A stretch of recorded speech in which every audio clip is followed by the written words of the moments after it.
Mga kapatid ko kay Kristo Jesus, ito'y paalala, pag-asa at disiplina. Kasaysayan noon, pamumuhay ngayon, ang karugtong kahapon. Iniligtas ni Abram si Lot. 14 na kabanata. Nang panahong iyon, sina Haring Amrafel ng Shinar, Haring Ariok ng Elasar, Haring Kedorlaomer ng Elam, at Haring Tidal ng Goyim ay nakipaglaban kina Haring Bera ng Sodom, Haring Birsya ng Gomora, Haring Shinab ng Adma, Haring Shemeber ng Zeboim, at sa hari ng Bela na tinatawag din na Zoar. Nagtipon ang 5 haring ito kasama ang kanilang mga sundalo roon sa lambak ng Sidim na tinatawag ngayon na Dagat na Patay. Ang mga haring ito ay sinakop ni Kedorlaomer sa loob ng 12 taon, pero nang 13 taon, nagrebelde sila laban sa kanya.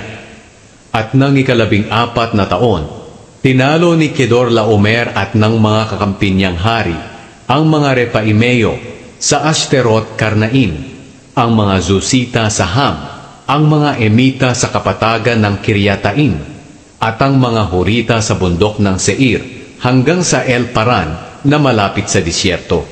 Mula roon, bumalik sila at nakarating sa En Mishpat na tinatawag ngayong Kadesh. At sinakop nila ang lahat ng lupain ng mga Amalekita at mga Amoreo na nakatira sa Hazazon Tamar.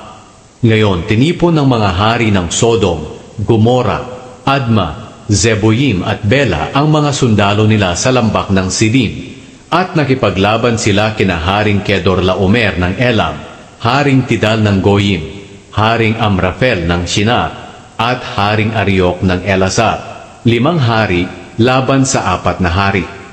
Ngayon, ang lambak ng Sidim ay may maraming malalim na hukay na pinagkukunan ng aspalto. At nang tumakas ang hari ng Sodom at ng Gomora kasama ang mga tauhan nila, nahulog sila sa mga balon, pero ang iba nilang kasama ay tumakas sa mga bundok. Ang lahat ng ari-arian ng Sodom at Gomora, pati ang mga pagkain nila ay kinuha ng mga kalaban nila. Nabihag din nila si Lot na pamangkin ni Abram, at kinuha ang mga ari-arian nito dahil doon siya nakatira sa Sodom. Pagkatapos itong makuha ng mga kalaban, umalis agad sila. Ngayon may isang nakatakas at nagbalita kay Abram na Hebreo tungkol sa nangyari. Si Abram ay nakatira malapit sa malalaking puno ni Mamre na Amoreo. Si Mamre at ang mga kapatid niyang sina Eshcol at Aner ang mga kakampi ni Abram. Nang marinig ni Abram na binihag ang kamag-anak nila, tinipon niya agad ang 318 niyang tauhan na talagang maaasahan, at hinabol nila ang 4 na hari hanggang sa Dan. Kinagabihan, hinati ni Abram ang mga tauhan niya at nilusob nila ang mga kalaban at natalo nila ito. Ang ibang nakatakas ay hinabol nila hanggang sa Hoba sa hilaga ng Damascus. Binawi nila ang lahat ng ari-arian na inagaw ng mga kalaban. Binawi rin nila si Lot at ang mga ari-arian nito, pati ang mga babae at ang iba pang mga tao. Binasbasan ni Melchizedek si Abram. Nang umuwi na si Abram, matapos nilang talunin si Kedorlaomer at ang mga kasama niyang hari, sinalubong siya ng hari ng Sodom sa lambak ng Save na tinatawag din na lambak ng hari.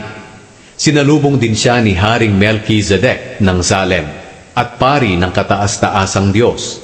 May dala si Melchizedek na pagkain at inumin. Binasbasan niya si Abram at sinabing, "Naway pagpalain ka, Abram, ng kataas-taasang Diyos na lumikha ng langit at mundo. Purihin ang kataas-taasang Diyos na nagbigay ng tagumpay sa iyo laban sa mga kaaway mo." Pagkatapos ibinigay ni Abram kay Melchizedek ang 10 bahagi ng lahat ng bagay na nakuha niya sa labanan.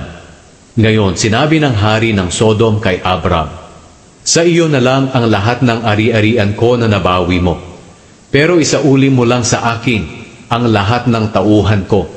Pero sinabi ni Abram sa hari ng Sodom, Isinusumpa ko sa harapan ng Panginoon, ang kataas-taasang Diyos na siyang lumikha ng langit at mundo, na hindi ako kukuha ng kahit anumang ari-arian na galing sa iyo, kahit sinulid o kaya'y tali ng sandalyas, para hindi mo masabing ikaw ang nagpayaman sa akin.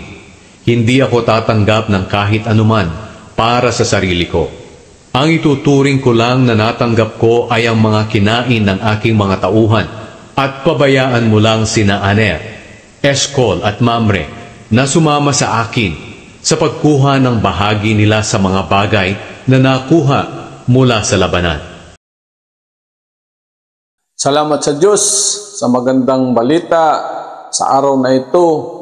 Iniikayat ko kayong lahat manood at makinig sa kasaysayan at sa katotohanan sa nakasulat sa banal na aklat. Araw-araw akong magbibigay ng sinasalaysay at pagbubulay-bulay kaugnay sa ating buhay. Pagkaloob ng Diyos, bukas, sa ganitong oras, sa susunod na kabanata. Hanggang sa muli, bye-bye. God bless us.